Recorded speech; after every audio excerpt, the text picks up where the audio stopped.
Did you know that the original Dracula film was released on February 14th in 1931? It helped pave the way for horror movies and had a huge impact on the love for creatures of the night.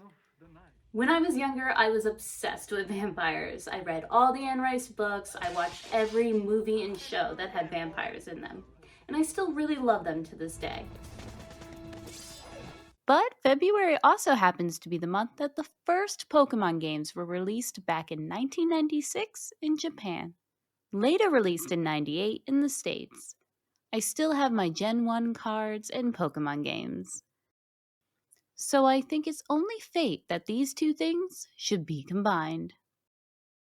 Over the holidays, we got a filament printer in the house. This is not a sponsored video, but the Bamboo P1S was recommended to me by my amazing printing community in my Discord, and I have been really appreciating how beginner friendly it is.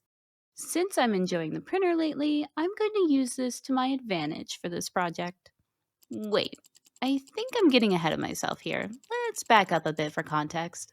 I'll admit, the real reason I'm creating this culture bash is because of my friends.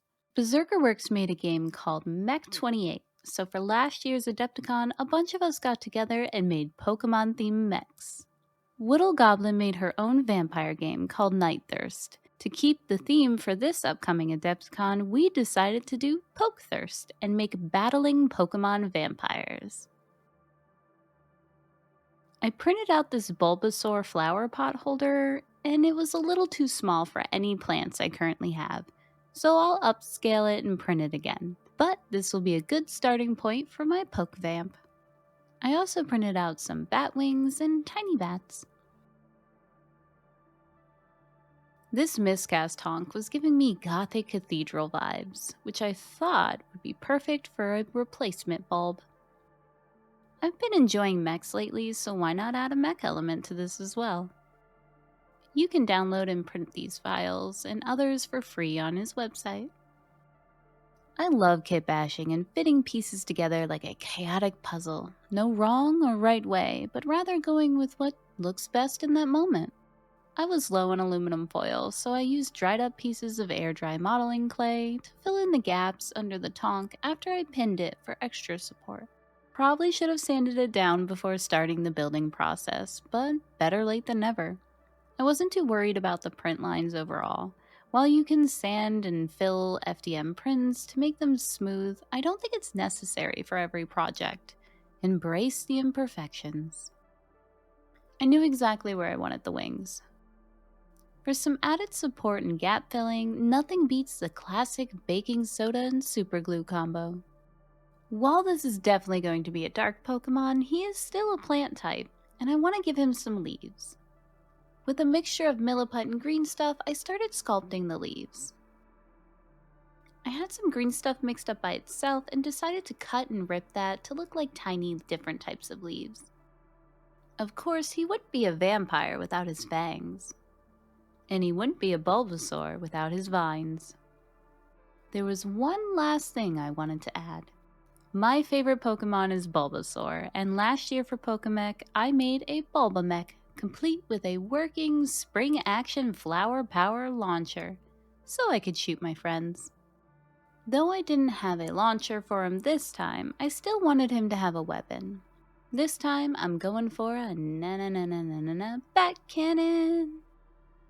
I let him dry overnight and then primed him black. I really wanted to keep a dark, creepy vibe, but also be colorful, just like me. I played around with my airbrush on a dice tower and I liked the result, so I'm going to try something similar on this. I let my airbrush do most of the work and laid down a lot of the groundwork for the atmosphere. Starting with a coat of purple, then to blue, and then to green, all of a similar value, overlapping them slowly to build up the color. If you don't have an airbrush, you can do this with layering and wet blending. It will just take a little longer. But never get discouraged just because you don't have the same tools. You'll still get there in the end. Then I went back with a bright green to build up some more contrast on the leaves. I'm not going to bother masking anything off. I don't mind if the colors overspray. Just give in to the chaos. I mixed a tad bit of that purple with some magenta and sprayed that on the wings and bat areas.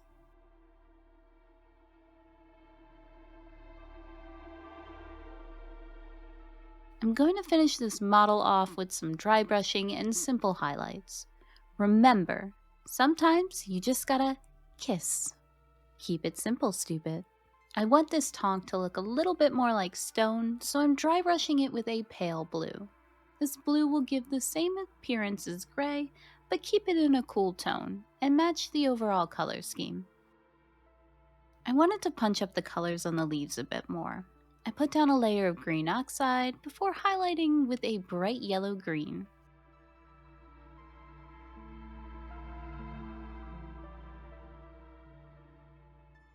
Just a few more edge highlights, painting the spots black and then the eyes. To darken up some of the shadows, I mixed black ink with royal purple and then thinned it with water to create a wash. I like adding matte paint to inks because it helps cut down on the gloss.